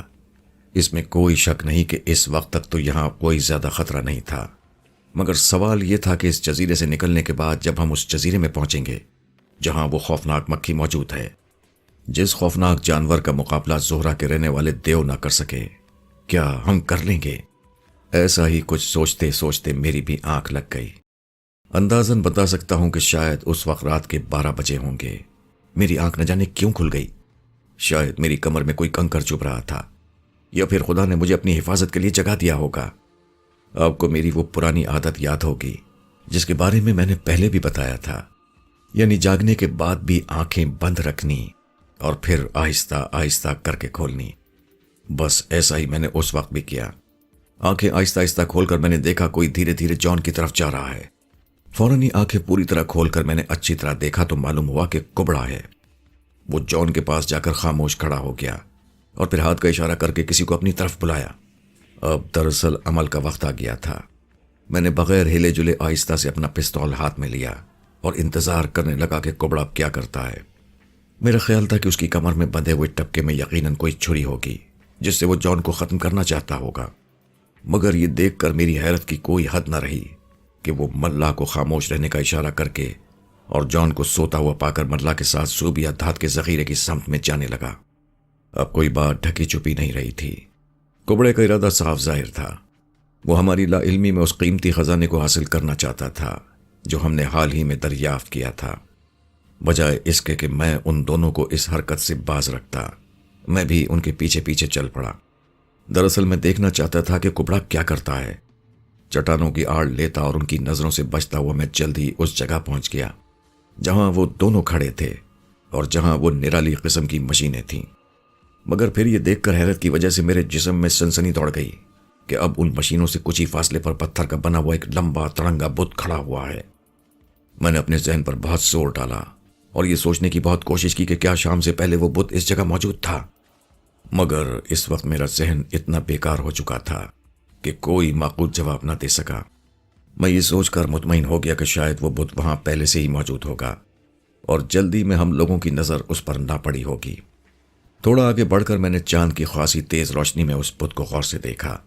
اونچائی میں وہ بت کم از کم 60 فٹ اونچا تھا۔ اس کی بناوٹ ایسی تھی کہ بڑا ہیبت ناک نظر آتا تھا۔ اس کے ہاتھ پاؤں سب کچھ تھے۔ میں اس کے مقابلے میں بالکل چیونٹی نظر آتا تھا۔ ڈر یہ تھا کہ اگر خدا نخواستہ وہ بت مجھ پر گر پڑتا تو میں یقیناً سرما بن جاتا۔ میری طرح شاید کبڑا بھی یہ سوچ کر حیرت زدہ تھا کہ وہ بت وہاں کس طرح آ گیا ہے، مگر پھر وہ بھی یہ سمجھ کر غالباً اس کی نظر کا دھوکہ ہے، ملا کو ساتھ لے کر آگے بڑھنے لگا۔ میں نے یہ مناسب سمجھا کہ چٹان کے پیچھے کھڑے رہ کر اس کی حرکتیں دیکھتا رہوں اور پھر موقع ملنے پر اس کا مقابلہ کروں۔ کبڑا آہستہ آہستہ پھونک پھونک کر قدم رکھتا ہوا ان مشینوں کے قریب پہنچا جہاں بہت زیادہ گیئر لگے ہوئے تھے۔ ان گیئرز کے برابر ہی وہ غار تھا جس میں دہکتی ہوئی صوبیہ تھی۔ کبڑے نے پہلے تو غار کے اندر جھانک کر دیکھا اور پھر ان گیئرز کے قریب پہنچا۔ کبڑے کی بے وقوفی کا یہ بہت بڑا ثبوت تھا۔ اگر کسی سمجھدار شخص کو دہکتا ہوا انگارہ اٹھانا ہوتا ہے تو وہ اسے کسی چیز سے پکڑ کر اٹھاتا ہے، مگر کبڑے کو یہ بالکل معلوم نہ تھا کہ دھات کس قسم کی ہے، اور اگر اس نے اسے حاصل کر بھی لیا تو اسے لے کر کس طرح جائے گا۔ سچ ہے عقل مند وہی ہے جو آنے والے برے وقت کے بارے میں پہلے ہی سے سوچ لے۔ انسان کتنا لالچی ہے، اپنا مطلب حاصل کرنے کے لیے خواہ خطرے میں کود پڑتا ہے، اور ایسے موقعوں پر اسے اپنی جان کی بھی پرواہ نہیں ہوتی۔ کبڑے کے ساتھ بھی ایسا ہی ہوا۔ اس نے پہلے تو گیئرز کو چھو کر دیکھا اور پھر بغیر جانے بوجھے آہستہ سے ایک گیئر کھینچ لیا۔ کٹ کی آواز آئی۔ میرا خیال تھا کہ فوراً ہی کچھ نہ کچھ ہوگا، مگر کچھ بھی نہ ہوا۔ کبڑا شاید اس سے مطمئن ہو گیا اور پھر اس نے آگے بڑھ کر دوسرا گیئر کھینچا۔ اس بار بھی کوئی خاص واقعہ نہ ہوا، البتہ ایک ہلکی سی گڑگڑاہٹ سنائی دینے لگی۔ اس گڑگڑاہٹ کو سن کر میں نے چاروں طرف غور سے دیکھا۔ یہ ہلکی سی آواز دراصل کسی نظر نہ آنے والے خطرے کا پیش خیمہ تھی۔ اپنا سانس روکے ہوئے میں حیرت سے اس پتھر کے لمبے بت کو دیکھے جا رہا تھا، اور مجھے ایسا محسوس ہوتا تھا جیسے صوبیہ دھات کا یہ عجیب محافظ یقیناً اپنا فرض ادا کرے گا۔ اتنی دیر میں کبڑا تیسرے گیئرز کا ہینڈل بھی کھینچ چکا تھا۔ اچانک ایک زوردار کڑاکا ہوا اور پھر وہ پورا علاقہ ایک عجیب سی روشنی میں نہا گیا، اور اس روشنی میں یکا یک میری نظر پتھر کے اس بت پر پڑی۔ میری آنکھیں پھٹی کی پھٹی رہ گئیں۔ خوف کے مارے میری گگی بن گئی۔ ایسا لگا جیسے میرے سارا خون کسی نے نچوڑ لیا ہو، ہاتھ پیروں میں جان نہ رہی ہو، اور میں نے جلدی سے چٹان کا سہارا لے لیا۔ ملا اور کبڑا سہمے وہ اس بت کو دیکھ رہے تھے، اور وہ پتھر کا بت اب آہستہ آہستہ اپنی جگہ سے ہل رہا تھا۔ اس میں اچانک زندگی پیدا ہو گئی تھی۔ اس نے پہلا قدم بڑھایا۔ اب اس کا ایک ایک حصہ بالکل انسانوں کی طرح کام کر رہا تھا۔ چال میں لڑکڑاہٹ ضرور تھی، مگر منہ اوپر اٹھائے بڑے خوفناک انداز میں وہ لگاتار آگے بڑھ رہا تھا۔ میں نے بچپن میں محلے کے ایک بوڑھے سے دیو پری کی کہانیاں سنی تھیں، تب میں سن سن کر سہمتا تھا۔ اس وقت مجھے کیا معلوم تھا کہ میں خود بھی اس قسم کی کہانیوں کا کردار بن جاؤں گا۔ میں نے جلدی سے پلٹ کر کبڑے کو دیکھا۔ دہشت کے باعث وہ جس جگہ کھڑا تھا وہیں کھڑے کا کھڑا رہ گیا۔ ملا نے نہ جانے کیسے خود میں ہمت پیدا کر لی کہ زمین سے ایک موٹا سا پتھر اٹھا کر اس نے پتھر کو اس جیتے جاگتے دیو پر پھینک دیا، اور وہ پتھر اس بت میں اس طرح سما گیا جیسے تالاب میں کوئی چھوٹا سا کنکر ڈوب جاتا ہے۔ مگر اس حرکت کا اثر بہت غلط ہوا۔ پتھر کا وہ خوفناک بت اب ملا کی طرف متوجہ ہو گیا۔ اور اپنا ہاتھ بڑھا کر اس نے ملا کو اپنی مٹھی میں دبوچ لیا، اور پھر جو ہونا تھا وہ ہوا۔ غریب ملا کا کچومر نکل گیا۔ کچھ دیر تک وہ اس بت کی مٹھی میں لٹکا ہوا بے بسی سے اپنی ٹانگیں ہلاتا رہا، اور اس کے بعد اس کا بھی وہی انجام ہوا جو اس کے پہلے 2 ساتھیوں کا ہو چکا تھا۔ یہ حالت دیکھ کر کبڑے نے بڑی خوفناک چیخیں ماری اور پھر بری طرح سر پر پیر رکھ کر بھاگا، مگر بھاگتے بھاگتے بھی اس کو ٹھوکر لگی اور وہ منہ کے بل زمین پر گر گیا۔ پتھر کے جاندار بت نے اسے بے بس پا کر جلدی سے جھک کر اٹھا لیا اور پھر اپنی مٹھی میں دبا کر، اف خدا! آگے بتاتے ہوئے بھی میرا کلیجہ منہ کو آتا ہے۔ میں بیان نہیں کر سکتا کہ کبڑا نے کیسی سہمی ہوئی چیخیں ماری، کس بری طرح وہ چلایا اور مدد کے لیے کس کس انداز سے اس نے آوازیں دیں۔ میں نے دونوں ہاتھوں سے اپنا منہ چھپا لیا۔ میں اس عبرتناک انجام کو دیکھ نہیں سکتا تھا۔ ابھی وہ بت کبڑے کو اپنے ہاتھوں میں مسلنے میں مصروف ہی تھا کہ میں کسی قسم کی آواز پیدا کیے بغیر تیزی سے جان کی طرف بھاگا۔ ایسا لگتا تھا کہ جان خود بھی زبردست کڑاکا سن کر اور اس عجیب سی روشنی کو دیکھ کر جاگ چکا تھا، اور وہ میری ہی طرف بھاگا ہوا چلا آ رہا تھا۔ اس کے پیچھے پیچھے جیک اور چوتھا ملا تھا۔ میں انہیں اپنی طرف آتے ہوئے دیکھ کر ٹھٹک گیا۔ میرے رک جانے کی وجہ دراصل کچھ اور تھی، کیونکہ ایک حیرت انگیز اور عجیب بات میرے دیکھنے میں یہ آئی تھی کہ پتھر کے وہ چاروں بت اب آہستہ آہستہ ان تینوں کے پیچھے آ رہے تھے۔ ان بتوں سے گزرتی ہوئی میری نظر پھر ان چٹانوں کی طرف گئی جہاں یہ بت گڑے ہوئے تھے، مگر آپ میری حیرت کا اندازہ کر سکتے ہیں کہ وہ چٹانیں اب بالکل خالی تھیں۔ البتہ 2 اور بت دوسری چٹانوں میں اسی طرح اوپر نکل رہے تھے جس طرح کوئی شخص پانی میں آہستہ آہستہ ابھرتا ہے۔ فوراً ہی مجھے اندازہ ہو گیا کہ اس وقت ہم سخت خطرے میں گھرے ہوئے ہیں۔ کوئی انسان ہوتا تو اسے 2 ہاتھ کر بھی لیتے، مگر پتھر کے ان دیووں سے مقابلہ کرنے کا خیال بھی مشکل تھا۔ میرے پیچھے صرف ایک بت مصری ممیوں کی طرح لڑکھڑاتا ہوا آ رہا تھا، اور میرے بالکل سامنے ایک نہ 2 پورے 6 پتھروں کے دیو ہلکے ہلکے قدم بڑھاتے ہوئے آگے چلے آ رہے تھے۔ جان نے بھی پیچھے مڑ کر انہیں دیکھ لیا تھا، اور وہ خود بھی خوفزدہ دکھائی دیتا تھا۔ ہماری سمجھ میں نہیں آتا تھا کہ کیا کریں اور کہاں بھاگیں۔ سچ تو یہ ہے کہ ہماری حماقت تھی کہ زہروی باشندوں کے منع کرنے کے باوجود بھی ہم خامخواہ ان چٹانوں تک آ گئے تھے۔ اب سوائے خدا کے ہمیں کوئی نہیں بچا سکتا تھا۔